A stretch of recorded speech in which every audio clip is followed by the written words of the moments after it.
अगर ये चुनाव जीत गए, इन्होंने बीजेपी का एक नेता नहीं छोड़ा। आडवाणी जी की राजनीति खत्म कर दी इन्होंने, मुरली मनोहर जोशी की राजनीति खत्म कर दी, सुमित्रा महाजन की, शिवराज सिंह चौहान जिसने मध्य प्रदेश का चुनाव जीत के दिया इन लोगों ने, शिवराज सिंह चौहान ने उसको मुख्यमंत्री नहीं बनाया, उसकी राजनीति खत्म कर दी। वसुंधरा राजे की राजनीति खत्म कर दी इन्होंने, खट्टर साहब की राजनीति खत्म कर दी, डॉक्टर रमन सिंह की राजनीति खत्म कर दी। अब अगला किसका नंबर है? योगी आदित्यनाथ।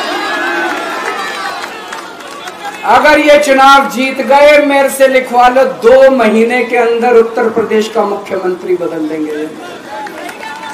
योगी आदित्यनाथ की राजनीति खत्म करेंगे, उनको भी निपटा देंगे। यही तानाशाही है दोस्तों। वन नेशन वन लीडर ये चाहते हैं, एक ही तानाशाह इस देश के अंदर बचेगा, एक ही तानाशाह इस देश के अंदर बचेगा। हमारा देश बहुत महान है, 4000 5000 साल पुराना हमारा देश है। इसके पहले पिछले 4000 साल में कई मौके आए जब इस देश के ऊपर तानाशाहों ने कब्जा करने की कोशिश की, लेकिन हमारे देश के लोगों ने उन तानाशाहों का तख्ता उखाड़ के फेंक दिया। जब जब हमारे देश में ऐसा मौका आया कि तानाशाह ने हमारे देश के ऊपर कब्जा करने की कोशिश की, इस देश की जनता ने उसका तख्ता उखाड़ के फेंक दिया। आज एक तानाशाह इस देश से जनतंत्र खत्म करना चाहता है, आज एक तानाशाह इस देश से लोकशाही खत्म करना चाहता है। मैं पूरे तन मन धन से लड़ रहा हूं, संघर्ष कर रहा हूं उस तानाशाह के खिलाफ।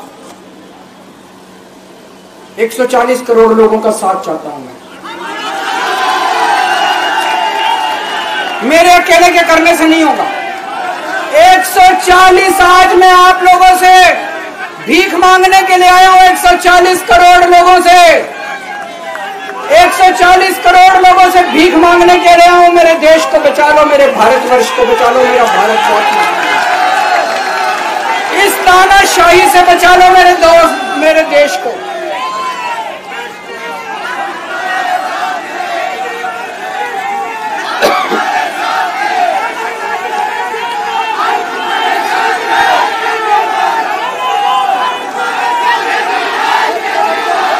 तो मैं लोगों को, देश के लोगों को आगाह करना चाहता हूं, मोदी जी अपने लिए वोट नहीं मांग रहे।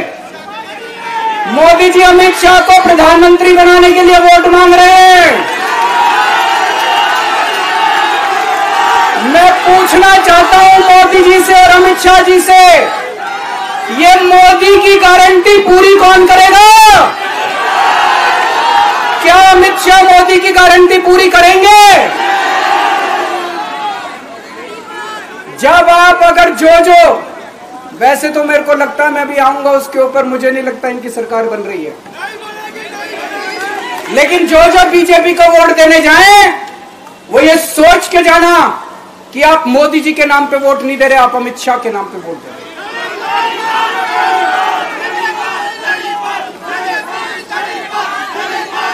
अब एक खुशखबरी आप लोगों के लिए, अब एक खुशखबरी है, सबको बता देना जो मैंने बातें कही है, बड़ी सोच समझ के कही है। वहां बैठ के यही सोच रहा था 50 दिन से।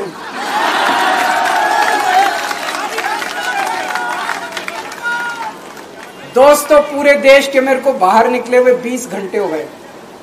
इन 20 घंटों के अंदर भी मैंने रात भर में जनता से बात कर रहा था, लोगों से फोन कर रहा था।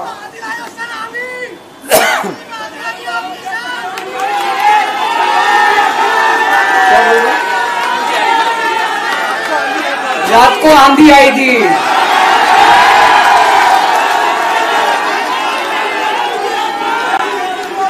पिछले 20 घंटे में मैंने जो बातचीत करी है, कई बड़े बड़े एक्सपर्ट से बात की, चुनाव विश्लेषकों से बात की, सेफोलॉजिस्ट से बात की, जनता से बात की, फोन पे लोगों से।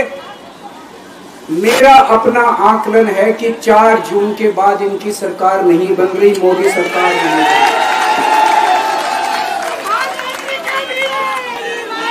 एक और पॉइंट है, जब मैं जेल के अंदर था तो कुछ लोगों ने यह मुद्दा उठाया, केजरीवाल सीएम पद से इस्तीफा क्यों नहीं देता। केजरीवाल को कभी किसी पद का लालच नहीं हुआ। मैं अब मंत्री, मुख्यमंत्री, प्रधानमंत्री ये सब बनने नहीं आया। इनकम टैक्स में कमिश्नर की नौकरी करता था।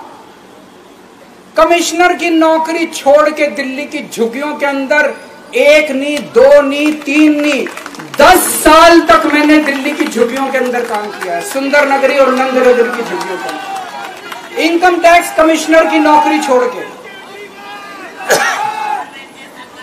जब मेरे को दिल्ली की जनता ने पहली बार सीएम बनाया, असूलों के ऊपर 49 दिन के अंदर सीएम पद से इस्तीफा दे दिया था। एक चपरासी की नौकरी कोई नहीं छोड़ता। सीएम बनने के लिए लोग अपना दायां हाथ कटाने के लिए तैयार होते हैं। मैंने खुद से अपने आप सीएम की कुर्सी को लात मार दी थी 49 दिन के अंदर। मेरे लिए सीएम पद इंपॉर्टेंट नहीं है। आज मैंने सीएम पद से इस्तीफा क्यों नहीं दिया जेल जाने के बाद? दोस्तों, पिछले 75 साल में भारतवर्ष में इतने राज्यों के चुनाव हुए, इतने राज्यों के चुनाव हुए, दिल्ली के अंदर सबसे ऐतिहासिक बहुमत से आम आदमी पार्टी जीती। 55-56% वोट, एक बार 67 सीट, एक बार 62 सीट। इतने भारी बहुमत से आज तक कोई राज्य की सरकार 75 साल में नहीं जीती। इतने भारी बहुमत से जीतने के बावजूद झूठा केस, अब उनको पता है वो हमें हरा नहीं सकते दिल्ली के अंदर। उन्हें पता है अगले 20 साल तक दिल्ली में आम आदमी पार्टी को कोई नहीं हरा सकता। तो उन्होंने एक षड्यंत्र रचा, राजनीतिक षड्यंत्र रचा। केजरीवाल को झूठे केस में जेल भेज दो, केजरीवाल को इस्तीफा देना पड़ेगा, केजरीवाल की सरकार गिर जाएगी। उन्होंने एक षड्यंत्र रचा। मैंने कहा मैं भी इस्तीफा नहीं दूंगा। तुम अगर जनतंत्र को जेल में कैद करोगे तो जनतंत्र जेल से चला के दिखाएंगे। दोस्तों, सरकार भी जेल से चला के दिखाएंगे। कतई इस्तीफा, तुम्हारे ट्रैप में फंसने वाले नहीं हम। ये अगर हेमंत सोरेन साहब को भी इस्तीफा नहीं देना चाहिए था, जेल से सरकार चलानी चाहिए। अगर हमने इस्तीफा दे दिया, ये तो बड़ा अच्छा इनके लिए। जिस राज्य के अंदर ये चुनाव हारेंगे उसके मुख्यमंत्री को पकड़ के जेल में डाल दो, सरकार गिरा दो। उसके मुख्यमंत्री को पकड़ के जेल में डाल दो, सरकार। आज मैं अगर दिल्ली की जेल के अंदर रह के दिल्ली की जेल से इस्तीफा नहीं दे रहा, वो इस तानाशाही के खिलाफ संघर्ष कर रहा हूं, इसको समझ लेना। केजरीवाल को किसी पद का लालच नहीं है। सीएम तो 100 सीएम की कुर्सी देश के नाम कुर्बान है। मुझे पता चला, मेरे जेल जाने से बहुत लोग भावुक हुए, खासकर मेरी माँ, बहनें, महिलाएं बहुत रोई। कईयों ने बहुत मन्नतें मांगी। मैं सबका बहुत बहुत शुक्रिया अदा करना चाहता हूं जिन लोगों ने अपनी दुआएं, करोड़ों लोगों ने अपनी दुआएं भेजी हैं। पूरी दुनिया भर से करोड़ों लोगों ने दुआएं भेजी। उन्हीं के आशीर्वाद का कमाल है कि आज मैं आप लोगों के बीच में हूं।